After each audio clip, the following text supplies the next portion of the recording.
ఉన్న తర్వాత కొంతకాలం పౌలుతో పాటుగా వాక్య అనుభవాలు నేర్చుకున్న తర్వాత, చాలా కాలము పౌలుతో ఉన్న తర్వాత, కొంత దూరము ప్రయాణం చేసిన తర్వాత దేవాకంట లోకం మీద ఆశ కలిగిందంట. దేవా ఇహలోకమును ఆశించి అని చాలా ఖచ్చితంగా పౌలు రాస్తూ ఉంటాడు. దేవా ఇహలోకమును ఆశించి నన్ను విడిచిపెట్టి తెస్సలోనికకు వెళ్ళిపోయాను, లోకములోకి వెళ్ళిపోయాను అని పౌలు చాలా ఖచ్చితంగా రాస్తా ఉన్నాడు.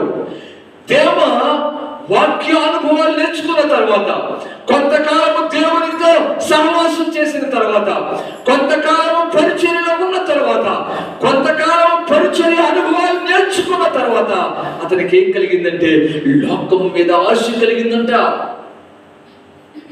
లోకం మీద ఆశ కలిగిందంట.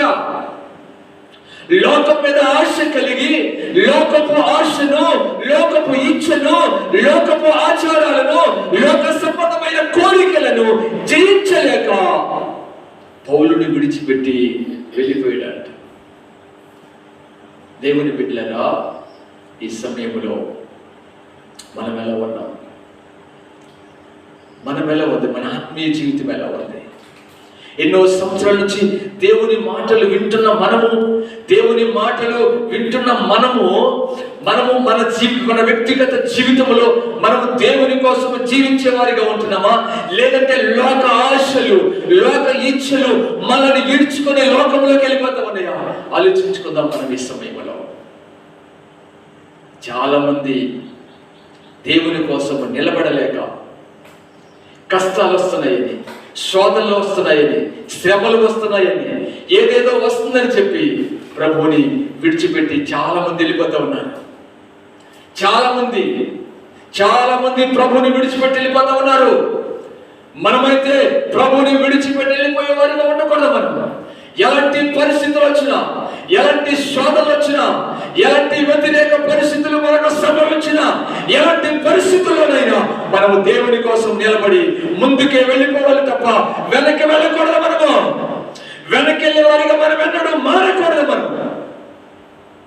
మన ప్రయాణము, మన ఆత్మీయ జీవితం ముందుకే వెళ్ళాలి తప్ప వెనుకంజ వేసేవారిగా మనం ఎన్నడూ ఉండకూడదు. దేవుని బిడ్డలారా, దేవుని వాక్యం చెప్తా ఉంది, నాగొట్టి మీద చెయ్యి పెట్టిన నీవు వెనక తట్టు చూడకూడదు. నాగట్టి మీద చెయ్యి పెట్టాం మనం వెనక తట్టు చూడకూడదు.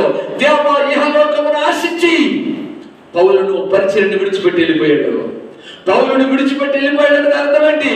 దేవుణ్ణి కూడా విడిచిపెట్టి, పౌలుని విడిచిపెట్టాడు అంటే, పరిచర్యను విడిచిపెట్టాడు అంటే తన రక్షకుడైన దేవుణ్ణి కూడా విడిచిపెట్టి లోకంలోకి వెళ్ళిపోయాడు. మరి మన సంగతి ఏంటి? మన పరిస్థితి ఏంటి? ఈరోజు ఆలోచించుకుందాం.